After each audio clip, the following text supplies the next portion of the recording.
There is a theatre production. If you haven't seen it, what are you doing? You really should. You really should. Because I've got the person behind it. It's amazing. My sons are queer, but what can you do? Did I say that in the right way? You did. I think they were all the words, not necessarily in the right order. No, yeah, they were. They definitely were. My sons are queer, but what But can what you can do? you do? It is a mouthful, yeah. Rob Madge, hello. Hello, Steve. You're right. Congratulations. Thank you. First time I was aware of your production, you went straight into the. I know, obviously, it started as an Edinburgh Fringe thing, didn't it? Yeah. Years ago. Essentially. First of all, tell me about the premise of the production. What's it about, just in case people haven't Well, seen I it? think, hopefully, like a lot of queers, I put on lots of shows in my living room as a child. Yeah. And they're all documented on VHS. And I would share these VHS tapes on social media because I thought they were quite funny. And then the show sort of spawned out from that, really. People were laughing at them, but also saying things such as, my dad would never have let me wear wigs like your dad did. And so I wanted to sort of do a tribute to the supportive dads of queer kids. These shows were quite something, actually, weren't they? I mean, they were like full-on mini productions. Thank you. That is the acclaim that I deserve for those living room shows. Yeah, my aerial, yeah, I think the boobs were made of rubber gloves. Yeah, You my were grandma living, works hard. breathing diva, aged how old? Oh, probably three and a half. So you put together, so the idea was you put together all the bits from the shows and created this wonderful production. Yeah, essentially. So the premise of the show is, now at the age of 27, I want to recreate a Disney parade that I put on in my hall when I was 12. It went hideously wrong in 2009. Dad got the floats in all the wrong order. The bubble gum broke, but now in 2024, it's going to go well. Amazing. And you must have, I mean, you look like you've got so much love for this project because it's come from you. It is you, isn't it? Yeah, it's a love letter to my family, really, because they are just hysterically funny, brummy, down to earth, but very supportive. Yeah. And tell me about, because all I've seen since you were in London's West End, and it was a big deal, wasn't it? You were right like near the Garrick, weren't you? Yeah, we did the Garrick and the Ambassadors, yeah. I've just read amazing things. Tell me about the reception.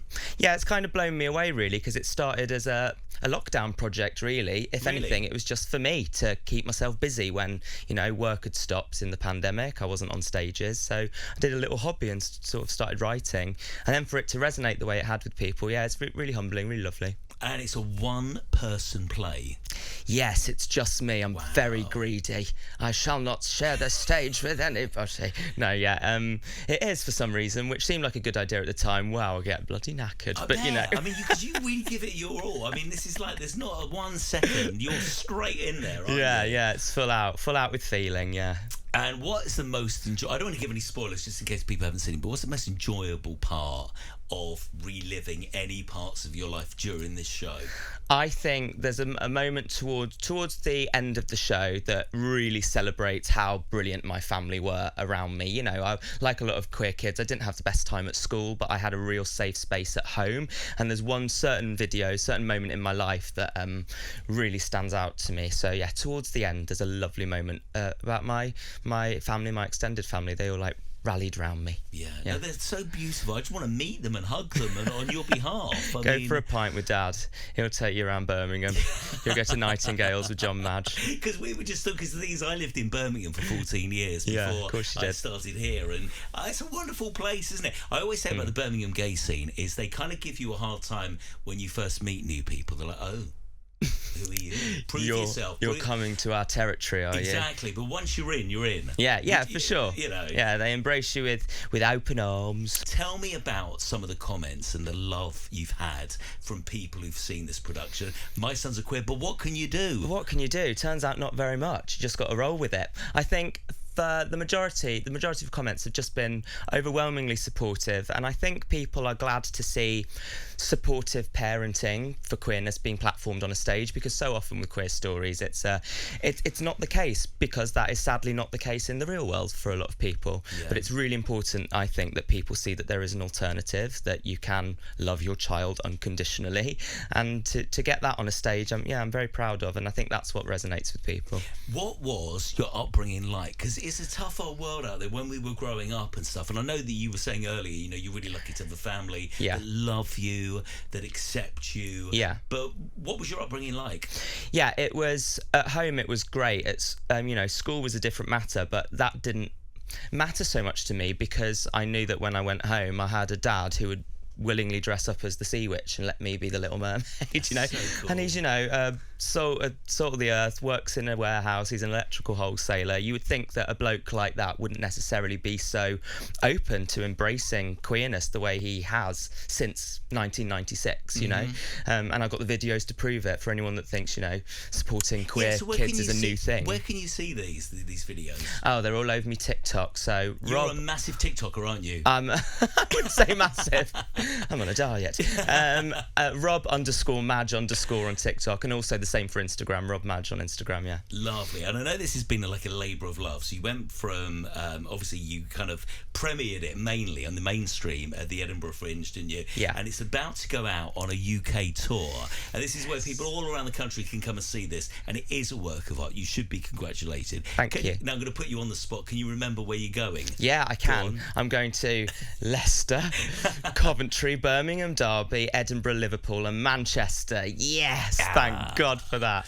Yeah. And I must ask you, obviously you've been spending so much time on this project. Is the plan that you're going to keep resting it, bringing it back? Have you got another production in the pipeline? You know what? It's sort of the gift that keeps on giving. I'll finish it and go, that was lovely, done now, and then I'll end up doing it again because to take on a UK tour, you know, it's been lovely doing it in London, very blessed to have had that opportunity. Yeah. But ultimately, it can be quite inaccessible. So to take it home and to the people that, you know, if I was a little kid growing up in an isolated Midland town, I too would want to see this show, but I might not be able to get to London. So whenever there's a new opportunity to bring it to a new audience that might get something out of it, I'll jump at the chance. But yeah, I'm always writing away. There's always lots of little other projects on the go.